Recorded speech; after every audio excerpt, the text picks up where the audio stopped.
Hello friends, હું મિહિર પટેલ આપણી YouTube channel Deepam જ્ઞાન ક્રાંતિમાં આપ સૌનું હાર્દિક સ્વાગત કરું છું। આ વિડીયોમાં આપણે ધોરણ 11 અર્થશાસ્ત્રનું જે છઠ્ઠું ચેપ્ટર છે બજાર અંગેનું, તો આ વિડીયોમાં આપણે જે બજારના પારિભાષિક શબ્દો છે જે આ ચેપ્ટરમાં આવે છે તો એની ચર્ચા કરીશું। જે આ પારિભાષિક શબ્દો છે એ તમને વ્યાખ્યા તરીકે પણ પૂછાઈ શકે છે, તો તેની ચર્ચા કરીએ। તો પ્રથમ પારિભાષિક શબ્દ છે પૂર્ણ હરીફાઈ। તો પૂર્ણ હરીફાઈ એટલે શું, તો એ જોઈએ। તો પૂર્ણ હરીફાઈ એટલે શું છે, તો સમાન ગુણી વસ્તુના અસંખ્ય ખરીદનારાઓ અને વેચનારા હોવાથી કોઈ એક જ કે થોડા ઉત્પાદકો વસ્તુની કિંમત પર અસર પાડી શકે નહીં તેવું બજાર એટલે પૂર્ણ હરીફાઈવાળું બજાર। શું છે પૂર્ણ હરીફાઈવાળું બજાર, તો સમાન ગુણી વસ્તુ। તો સમાન ગુણી વસ્તુ એટલે શું હોઈ શકે, તો એવી વસ્તુ કે જેના આકાર ગુણ સમાન હોય, આકાર ગુણ પછી વપરાશની દ્રષ્ટિએ સમાન હોય એવી વસ્તુઓમાં અસંખ્ય કેવા હોય છે, તો અસંખ્ય ખરીદનારા હોય છે, એટલે કે ગ્રાહકોની સંખ્યા પણ અસંખ્ય હોય છે અને વેચનારાઓની સંખ્યા પણ કેવી હોય છે, અસંખ્ય હોય છે। એવા એક કે તેથી થોડા ઉત્પાદકો વસ્તુની કિંમત પર અસર પાડી શકે નહીં તેવું બજાર પૂર્ણ હરીફાઈવાળું બજાર કહેવામાં આવે છે। શું છે આ તમને વ્યાખ્યા તરીકે પૂછાઈ શકે છે કે પૂર્ણ હરીફાઈવાળું બજાર એટલે શું, તો પૂર્ણ હરીફાઈવાળું બજાર એટલે એવું બજાર કે જેમાં સમાન ગુણી વસ્તુના અસંખ્ય ખરીદનારા હોય છે અને અસંખ્ય વેચનારાઓ હોય છે, તેથી કોઈક એક કે થોડા ઉત્પાદકો વસ્તુની કિંમત પર અસર પાડી શકતા નથી, તો તેવા બજારને શું કહેવામાં આવે છે, પૂર્ણ હરીફાઈવાળું બજાર। ઉદાહરણ જોઈએ તો મોબાઈલ છે તો એમાં અસંખ્ય જે કંપનીઓ છે, ખૂબ વધારે પ્રમાણમાં કંપનીઓ મોબાઈલનું ઉત્પાદન કરે છે। હવે જો એક જ કંપની મોબાઈલનું ઉત્પાદન કરતી હોય તો એ કિંમતમાં વધારો કરી શકે છે, પરંતુ અહીંયા પૂર્ણ હરીફાઈવાળા બજારમાં શું છે, તો અસંખ્ય મોબાઈલની કંપનીઓ છે જે મોબાઈલ બનાવે છે। હવે અસંખ્ય મોબાઈલ બનાવનારી કંપની છે તો એ કિંમત ઉપર કાબૂ મેળવી શકતી નથી, તો તેવા બજારને શું કહેવામાં આવે છે, પૂર્ણ હરીફાઈવાળું બજાર। એટલે કે પૂર્ણ હરીફાઈવાળું બજાર એટલે એવું બજાર કે જેમાં સમાન ગુણી વસ્તુના અસંખ્ય ખરીદનારાઓ હોય છે અને અસંખ્ય વેચનારા હોવાથી કોઈ એક કે થોડા ઉત્પાદકો વસ્તુની કિંમત ઉપર કોઈ અસર ન પાડી શકે, તો તેવા બજારને શું કહેવામાં આવે છે, પૂર્ણ હરીફાઈવાળું બજાર। હવે બીજો શબ્દ છે ઇજારો। તો ઇજારો એટલે શું, આ પણ તમને વ્યાખ્યા તરીકે પૂછાઈ શકે કે ઇજારો એટલે શું, તો ઇજારો એટલે શું, તો વસ્તુનો એક જ વિક્રેતા હોય તેવું બજાર। શું છે, વસ્તુનો એક જ વિક્રેતા એટલે કે વસ્તુનું ઉત્પાદન કરનાર પેઢી અથવા તો કોઈ કંપની હોય તો એને શું કહેવામાં આવે છે, ઇજારો। હવે ઇજારાનું ઉદાહરણ તમારે જોવું હોય તો જે ભારતીય રેલવે છે, તો આ શું છે, ભારતીય રેલવે જે છે એ ઇજારો છે, કારણ કે એમાં એક જ ભારતીય રેલવે છે, કોઈક બીજી એને હરીફાઈ આપનારી કોઈ કંપની નથી, તો એને શું કહેવામાં આવે છે, ઇજારો। તો ઇજારો એટલે શું, તો વસ્તુનો એક જ વિક્રેતા હોય તો તેવું બજારને શું કહેવામાં આવે છે, ઇજારો, જેનું ઉદાહરણ શું છે, તો ભારતીય રેલવે। ત્યારબાદ બીજો શબ્દ છે ઇજારાયુક્ત હરીફાઈ એટલે શું, આ પણ તમને વ્યાખ્યા તરીકે પૂછાઈ શકે, તો એ જોઈએ। તો નજીકની અવેજી વસ્તુઓનું ઉત્પાદન કરતી પેઢીઓ જે પોતાની વસ્તુઓમાં ઉત્પાદનમાં ઇજારો ધરાવે છે અને તેને વેચવા માટે હરીફાઈ કરે છે તેવું બજાર। શું છે ઇજારાયુક્ત હરીફાઈ એટલે નજીકની અવેજી વસ્તુઓ, કોઈક વસ્તુ છે હવે તેની બીજી વસ્તુ હોઈ શકે, અવેજી વસ્તુઓ ઉદાહરણ જોઈએ તો મોબાઈલમાં અનેક કંપનીઓના આપણે મોબાઈલ ખરીદી શકીએ, તો એક અવેજી વસ્તુઓ છે। તો અવેજી વસ્તુનું ઉત્પાદન કરતી પેઢીઓ જે પોતાની વસ્તુઓમાં ઉત્પાદનમાં ઇજારો ધરાવે છે, ઇજારો અત્યારે જ આપણે જોયું કે વસ્તુનો એક જ વિક્રેતા હોય તેવું બજારને શું કહેવામાં આવે છે, તો ઇજારો કહેવામાં આવે છે, અને તેને વેચવા માટે હરીફાઈ કરે તેવું બજારને શું કહેવામાં આવે છે, ઇજારાયુક્ત હરીફાઈ, જેની આપણે આવનારા વિડીયોમાં ચર્ચા કરીશું કે ઇજારાયુક્ત હરીફાઈ એટલે શું, તેના લક્ષણો અથવા તો ઘટકો અથવા તો વર્ગીકરણ કઈ રીતે કરવામાં આવ્યું છે, તો તેની આપણે આવનારા વિડીયોમાં વિસ્તૃત ચર્ચા કરીશું। ત્યાર પછીનો શબ્દ છે ઉત્પાદન પ્રક્રિયા। શું છે, ઉત્પાદન પ્રક્રિયા। તો ઉત્પાદન પ્રક્રિયા કોને કહેવામાં આવે છે, તો એ જોઈએ। તો વસ્તુના સ્તર, સ્વરૂપ કે સમયમાં બદલાવ દ્વારા તૃષ્ટિગુણ કે ઉપયોગિતા વધારવાની પ્રક્રિયા એટલે ઉત્પાદન પ્રક્રિયા। શું છે, તો વસ્તુનું જે સ્તરે ઉત્પાદન થાય છે એ સ્તર, સ્વરૂપ અને સમયમાં બદલાવ દ્વારા દૃષ્ટિકોણ કે ઉપયોગિતા વધારવાથી પ્રક્રિયાને શું કહેવામાં આવે છે? ઉત્પાદન પ્રક્રિયા. તો કોઈ એક જગ્યાએ ઉદાહરણ જોઈએ તો એક્સ જગ્યાએ વસ્તુનું ઉત્પાદન થતું હોય, પરંતુ એમાં ફેરફાર કરીને વાય સ્તરે ઉત્પાદન કરવામાં આવે. એ સ્વરૂપ તો વસ્તુનું જે પેકિંગ હોય છે તો એમાં ફેરફાર કરવામાં આવે, જેથી ગ્રાહક આકર્ષીને એ વસ્તુ ખરીદી શકે. અને સમયમાં બદલાવ દ્વારા તૃષ્ટિગુણ એટલે શું? કે ગ્રાહક દ્વારા કોઈક વસ્તુ ખરીદવામાં આવે છે. હવે એ વસ્તુ ખરીદીને જે એને આનંદ અથવા તો સંતોષ પ્રાપ્ત થાય છે તો તેને શું કહેવામાં આવે છે? તૃષ્ટિગુણ કહેવામાં આવે છે. કે ઉપયોગિતા વધારવાની પ્રક્રિયા એટલે ઉત્પાદન પ્રક્રિયા. શું છે? વસ્તુના સ્તર, સ્વરૂપ કે બદલાવ દ્વારા તૃષ્ટિગુણ કે ઉપયોગિતા વધારવાની પ્રક્રિયાને ઉત્પાદન પ્રક્રિયા કહેવામાં આવે છે. આ તમને વ્યાખ્યા તરીકે પૂછાઈ શકે છે કે ઉત્પાદન પ્રક્રિયા એટલે શું? તો વસ્તુના સ્તર, સ્વરૂપ કે સમયના બદલાવ દ્વારા તૃષ્ટિગુણ કે ઉપયોગિતા વધારવાની પ્રક્રિયાને શું કહેવામાં આવે છે? ઉત્પાદન પ્રક્રિયા કહેવામાં આવે છે. ત્યારબાદ શબ્દ છે બજાર. તો બજાર કોને કહેવામાં આવે? તો એ જોઈએ.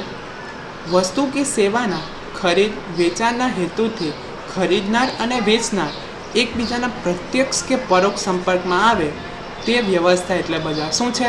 તો વસ્તુ કે સેવાના ખરીદ અને વેચાણના હેતુથી, એટલે કે કોઈક એક વ્યક્તિ હોય છે તો એ વસ્તુ ખરીદવા આવી શકે અથવા તો વેચવા આવી શકે. એ હેતુથી ખરીદનાર અને વેચનારના એકબીજાના પ્રત્યક્ષ કે પરોક્ષ, એટલે કે ડાયરેક્ટ કે ઇનડાયરેક્ટ રીતે સંપર્કમાં આવે એવી જે વ્યવસ્થા છે તો તેને બજાર કહેવામાં આવે છે.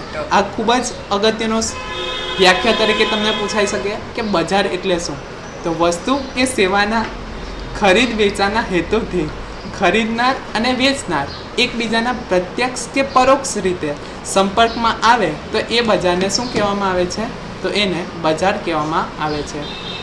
ત્યારબાદ શબ્દ છે કિંમત સ્વીકારનાર. તો કિંમત સ્વીકારનાર કોને કહેવામાં આવે છે? તો એ જોઈએ. તો પૂર્ણ હરીફાઈવાળા બજારમાં પેઢીને કિંમત સ્વીકારનાર કહે છે. શું છે?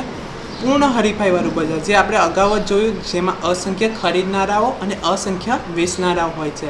તો પૂર્ણ હરીફાઈવાળા બજારમાં પેઢીને કિંમત સ્વીકારનાર કહે છે. જ્યાં કિંમત સ્વીકારનારને એ એવી પેઢી છે જે પોતાના જથ્થામાં પરિવર્તન કરીને વસ્તુની કિંમતને પ્રભાવિત કરી શકતી નથી અને બજારમાં વસ્તુની માંગ અને વેચાણ પુરવઠા દ્વારા નક્કી થતી કિંમતને સ્વીકારી વસ્તુનું વેચાણ કરે છે. શું છે કિંમત સ્વીકારનાર? એટલે કે પૂર્ણ હરીફાઈવાળું બજાર, જેમાં અસંખ્ય વેચનારાઓ અને અસંખ્ય ખરીદનારાઓ હોય છે.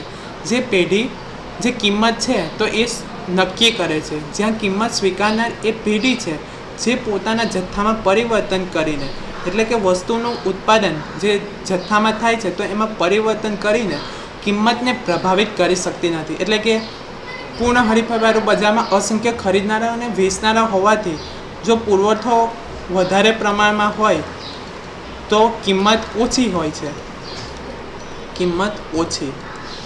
પરંતુ પુરવઠો ઓછો તો કિંમત કેવી થશે? કિંમત વધારે.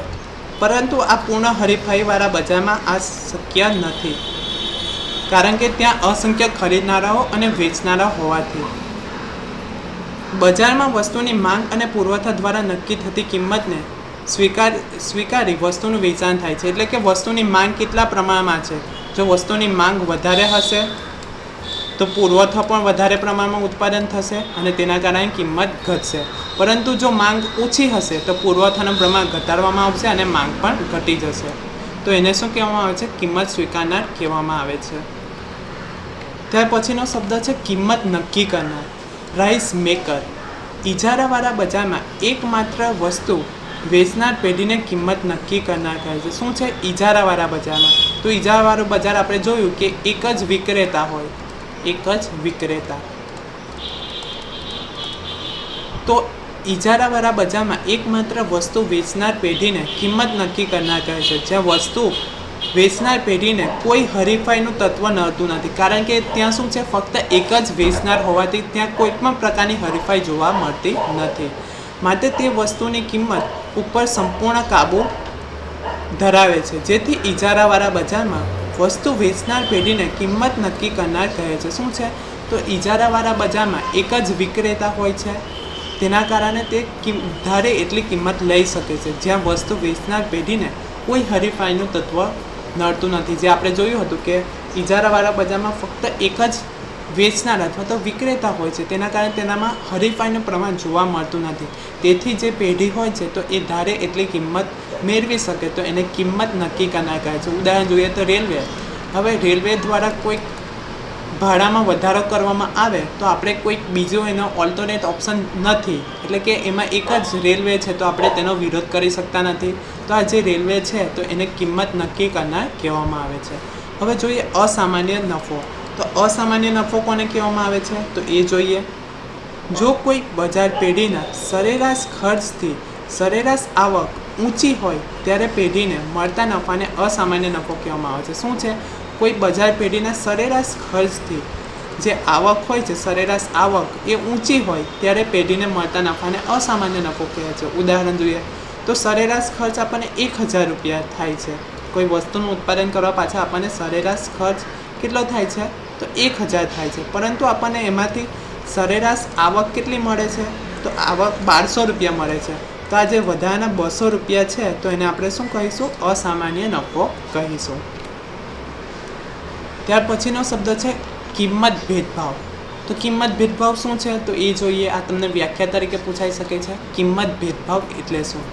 તો એક સમાન વસ્તુની કે સેવાની જુદી જુદી કિંમત વસૂલવી અથવા તો જુદા જુદા ખરીદનારાઓ પાસેથી વસ્તુની જુદી જુદી કિંમત વસૂલવી કે વસ્તુના જુદા જુદા ઉપયોગ અનુસાર જુદી જુદી કિંમત વસૂલવાની પ્રક્રિયાને કિંમત ભેદભાવ કહે છે. શું છે?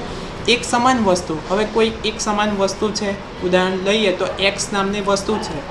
હવે એની જુદી જુદી કિંમત વસૂલવી. હવે તમે લેવા જાઓ તો તમને એ 12 રૂપિયામાં આપે છે અને હું લેવા જાઉં તો એ 10 રૂપિયામાં આપે છે. તો આ જે બંનેમાં તફાવત જોવા મળે છે તો એને શું કહેવામાં આવે છે? કિંમત ભેદભાવ કહેવામાં આવે છે. એટલે કે એક સમાન વસ્તુની કિંમત કે સેવાની જુદી જુદી કિંમત વસૂલવી અથવા તો જુદા જુદા ખરીદનારાઓ પાસેથી જુદી જુદી કિંમત વસૂલવી કે વસ્તુના જુદા જુદા ઉપયોગ અનુસાર જુદી જુદી કિંમત વસૂલવાની ક્રિયાને કિંમત ભેદભાવ કહેવામાં આવે છે. ઉદાહરણ લઈએ તો એક પેન છે. હવે એ પેન તમે ખરીદવા જાઓ છો તો એ દુકાનદાર તમારી પાસે 20 રૂપિયા લે છે અને હું જ્યારે એ પેન લેવા જાઉં છું તો એ મારી પાસે 15 રૂપિયા લે છે. તો આ જે તફાવત જોવા મળે છે, તમારી પાસે અલગ કિંમત લે છે અને મારી પાસે અલગ કિંમત લે છે, તો એને શું કહેવામાં આવે છે? કિંમત ભેદભાવ કહેવામાં આવે છે. ત્યારબાદ છે વેચાણ ખર્ચ. તો વેચાણ ખર્ચ કોને કહેવામાં આવે છે તો એ જોઈએ. વસ્તુના વેચાણ માટે થતા ખર્ચને વેચાણ ખર્ચ કહેવામાં આવે છે. શું છે?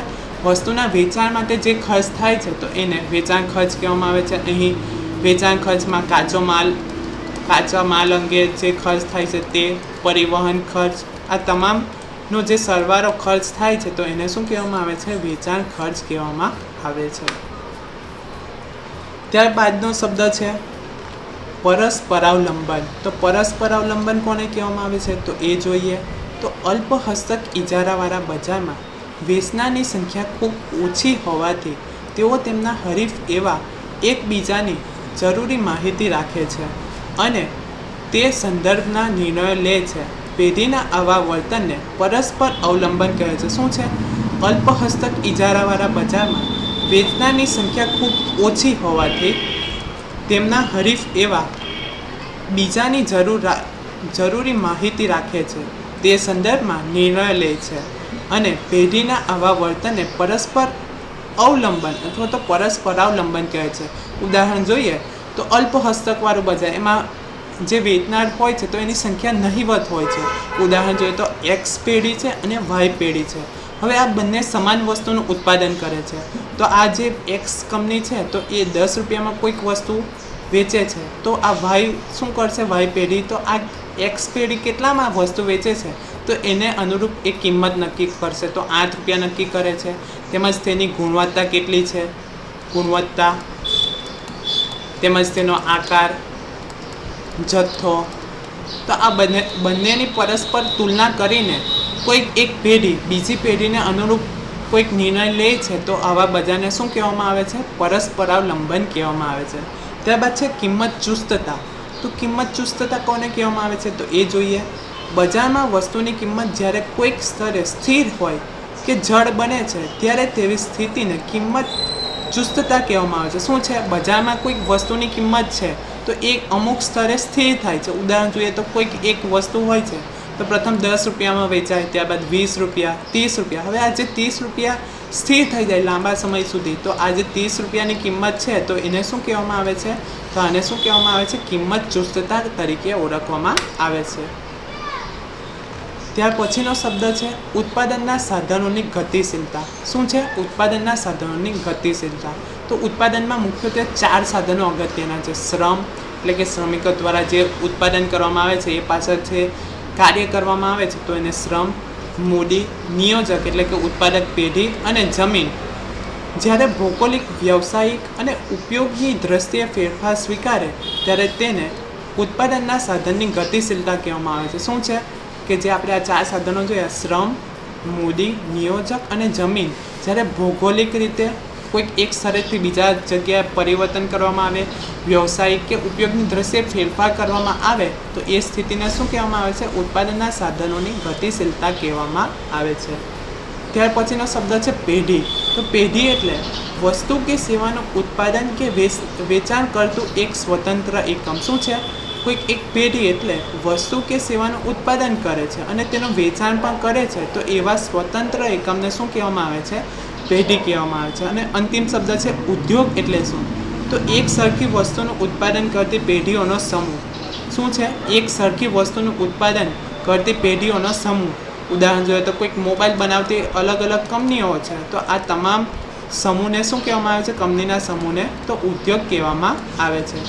આશા રાખું છું કે તમને આ જે 6થું ચેપ્ટર છે બજાર અંગેનું, તો એમાં જે પારિભાષિક શબ્દ છે જે તમને વ્યાખ્યા તરીકે પૂછાઈ શકે એવા શબ્દ છે તો એમાં સમજ પડી ગયા છે.